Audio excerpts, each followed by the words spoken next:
In occasione del convegno della Federazione Italiana Scuole Materne, il presidente della Giunta regionale Alberto Stefani ha proposto un tavolo interpartitico per chiedere in maniera trasversale l'autonomia sulla funzione per quanto riguarda i servizi all'infanzia, in particolare nella fascia 0-6.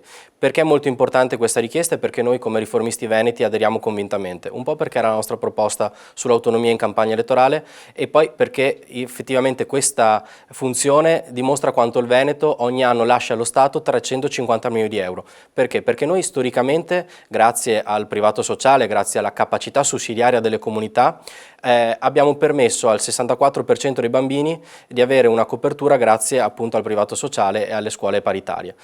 Questo però ovviamente lascia delle risorse alle altre regioni che sarebbe giusto che fossero gestite direttamente dal Veneto.